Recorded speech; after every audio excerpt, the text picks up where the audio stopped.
بیٹے کی شادی کی، بہو گھر لائے، ابھی 2 دن نہیں گزرے تھے کاروبار میں نقصان ہو گیا، یا گھر کا کوئی فرد فوت ہو گیا، یا کوئی جانور مر گیا، تو کہا کہ یہ منحوسہ آئی ہے تو ہمارا یہ نقصان ہو گیا۔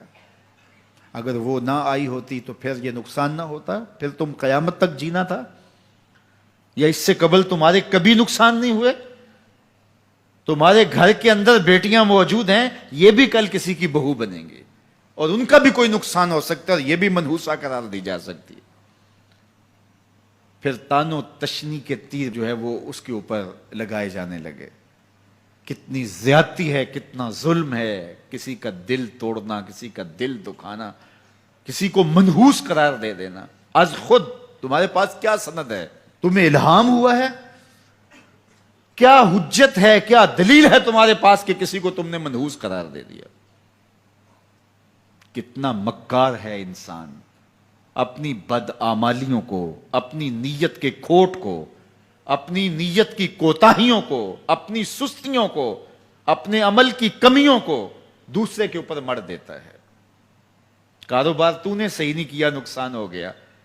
صبح 12 بجے اٹھ کے تو گھر سے جا رہا ہے اور نقصان ہو گیا۔ تو نے 2 نمبر مال بیچا، آج پکڑا گیا اور نقصان ہو گیا۔ تم نے ٹیکس نہیں دیا، تم نے زکوٰۃ نہیں دی، تم نے دروازے پہ کھڑے ہوئے سائل کو جھڑکا، نقصان ہو گیا۔ یہ تمہارے پاپ ہیں جو مصیبت بن کے تمہارے سامنے آتے ہیں۔ یہ تمہاری بے تدبیریاں ہیں، تمہاری ناحکمتیاں ہیں، یہ تمہاری بے احتیاطیاں ہیں، یہ تمہارا تکبر ہے، یہ تمہارا غرور ہے، یہ تمہارا عجب ہے، یہ تمہاری ریاکاری ہے، یہ تمہاری خیانت ہے، یہ تمہاری دھوکہ بازی ہے، یہ تمہارے قلب کے اندر چھپی ہوئی نفرت ہے، جو آج تمہیں مصیبت بن کے جس کا سامنا کرنا پڑ رہا ہے۔ یہ تمہارے اندر کے عیب ہیں جو مجسم ہو کے تمہارے سامنے آئے ہیں۔ اللہ تعالیٰ نے قرآن مجید میں ارشاد فرمایا وَمَا أَصَابَكُم مِّن مُّصِيبَةٍ فَبِمَا كَسَبَتْ أَيْدِيكُمْ، جو تمہارے اوپر مصیبت آتی ہے وہ تمہاری اپنی کرتوتوں کی وجہ سے آتی ہے۔ بیماری آئی تمہارے پرہیز نہ کرنے کی وجہ سے آئی، بیماری آئی تمہارا زیادہ کھا لینے کی وجہ سے آئی، بیماری آئی تمہارا نامناسب غذا لینے کی وجہ سے آئی، بیماری آئی وقت پہ سوئے نہیں، وقت پہ اٹھے نہیں، تم نے کسی سے زیادتی کی، بیماری تمہاری بدعمالیوں کی سزا ہے، مصیبت کا آنا، تکلیف کا آنا تمہاری بدعمالیوں کی سزا ہے۔ اور منحوسہ یہ خاندان کی خاتون ہے، تو یہ دوسرے کے اوپر مڑ کے اپنی کوتاہی، اپنی غلطی دوسرے کے اوپر لگا دی اور اس کو منحوس قرار دے دیا۔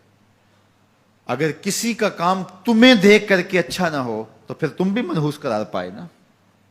اگر آج تم کسی کی بہن کو، کسی کی بیٹی کو منحوس قرار دیا ہے اور خاندان کے اندر اس کو منحوس مشہور کر دیا ہے، تو اگر کوئی یہ مشق تمہاری ماں پہ کرے، تمہاری بہن کو منحوس قرار دے دے، تمہاری بیٹی کو منحوس قرار دے دے، تو تمہارے دل پہ کیا گزرے گی؟ یہ کتنا ظلم ہے، کتنی بڑی زیادتی ہے کہ آج خود کسی کو منحوس قرار دے دیا۔ کوئی منحوس نہیں ہے، کوئی لمحہ منحوس نہیں ہے، کوئی شخص منحوس نہیں ہے، کوئی وقت منحوس نہیں ہے، کوئی گھڑی منحوس نہیں ہے۔ مصیبت کا آنا، تکلیف کا آنا تمہاری بدعمالیوں کی سزا ہے۔ لیکن قرآن نے کیا خوب بات فرمائی، وَيَعْفُو عَنْ كَثِيرٍ، ابھی تو بہت ساری باتیں ہم معاف ہی کر دیتے ہیں۔ تم نے کوئی گناہ کیا، پھر تمہارے ہاتھ اٹھ گئے، ہم نے معاف کر دیا۔ تم نے کوئی گناہ کیا، تم نے صدقہ کیا، ہم نے معاف کر دیا۔ تم نے کوئی گناہ کیا، تم نے سجدہ کیا، ہم نے معاف کر دیا۔ تم نے گناہ کیا، تم نے وضو کیا، ہم نے سارے گناہ جھاڑ دیے۔ تو کچھ اعمال ایسے ہیں کہ جن کی سزا بھگتنی پڑتی ہے لازمی، لیکن زیادہ عمل ایسے ہیں اللہ فرماتا ہے ہم زیادہ یوں ہی معاف کر دیتے ہیں، اور اگر ہم سارے معاف نہ کریں تم چل ہی نہ سکو، زندگی تمہاری گزرے ہی نہ، اتنی مصیبتیں تمہارے اوپر ٹوٹ پڑیں، لیکن تم وہ منحوسہ کو قرار دے کے اپنے اوپر سے ٹال رہے ہو۔ فلاں منحوسہ اس لیے یہ سب کچھ ہو رہا ہے، فلاں نے تعویذ ڈال دی اس لیے سب کچھ ہو رہا ہے، بلی راستہ کاٹ کی تھی، یہ مصیبتیں ساری اس لیے آئی ہیں۔ یہ تمہارے اندر کے عیب ہیں جو مجسم ہو کے تمہارے سامنے آئے ہیں۔